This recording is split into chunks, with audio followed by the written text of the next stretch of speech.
এক প্রবাসী ভাই তার বাড়ির পাশের একটা মেয়েকে ভালোবাসে, কিন্তু ওই মেয়েটা তাকে ভালোবাসে না।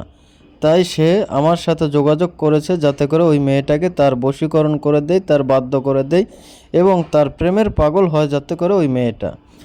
এজন্য তার জন্য আমি এই বশীকরণ কাজটা করতেছি। আপনারা যদি নিয়মটা শিখতে চান, অবশ্যই আপনারা সম্পূর্ণ ভিডিওটা দেখবেন এবং ভিডিওটা শেয়ার করে আপনার টাইমলাইনে রেখে দিবেন, যাতে করে প্রয়োজনের সময় আপনি এই ভিডিওটা দেখে সঠিকভাবে সঠিক নিয়মে এই নকশাটি প্রয়োগ করে আপনার ভালোবাসার মানুষকে আপনার ভালোবাসায় আবদ্ধ করতে পারেন। এজন্য প্রথমেই আপনাকে মেশকো জাফরান কালি সংগ্রহ করতে হবে। এরপরে একটা সাদা কাগজে আমি যে নকশাটা লিখতেছি আপনারা হুবহুব এইভাবে নকশাটা লিখবেন। অনেকেই বলতে পারেন মেশকো জাফরান কালি কোথায় পাবো? এটা আপনারা বড় যে বইয়ের লাইব্রেরি আছে সেখানে পেয়ে যাবেন, অথবা আপনারা অনলাইন থেকেও এই মেশকো জাফরান কালিটা সংগ্রহ করতে পারবেন। আমি এই যে নকশাটা লিখতেছি এটা মেশকো জাফরান কালি দিয়েই লিখতেছি। আপনারা এইভাবে আমি যে নকশাটা লিখছি হুবহুব এইভাবেই নকশাটা লিখবেন। এটা আমার বহু পুরাতন একটা কিতাব থেকে দেওয়া এবং অত্যন্ত কার্যকরী এই নকশাটি।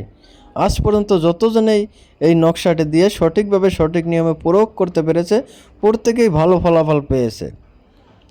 তো নকশাটা যখন লেখা শেষ হয়ে যাবে আপনি নকশার নিচে লিখবেন, আয় আল্লাহ তুমি অমুকের বেটি অমুকের দিলে মহব্বত পয়দা করিয়ে আমার সাথে মিলাইয়ে দাও। অর্থাৎ আপনি যদি কোনো নারীকে আপনার ভালোবাসা আবদ্ধ করতে চান তাহলে তার মায়ের নাম এবং তার নামটা লিখবেন। আর আপনি যদি কোনো পুরুষকে বশীকরণ করতে চান তাহলে আয় আল্লাহ তুমি অমুকের বেটা অমুকের দিলে মহব্বত পয়দা করিয়ে আমার সাথে মিলাইয়া দাও।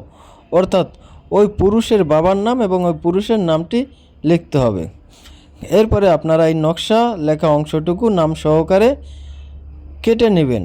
এরপরে আপনারা একটা মাদলিতে ভরে মোম দিয়ে ভালোভাবে আটকিয়ে নেবেন এবং এই মাদলিটা উঁচু একটা গাছের ডালে ঝুলিয়ে দেবেন যাতে করে বাতাসের সময় নড়াচড়া করতে পারে। দেখবেন মাত্র 5 থেকে 7 দিনের মধ্যেই সে আপনার বশ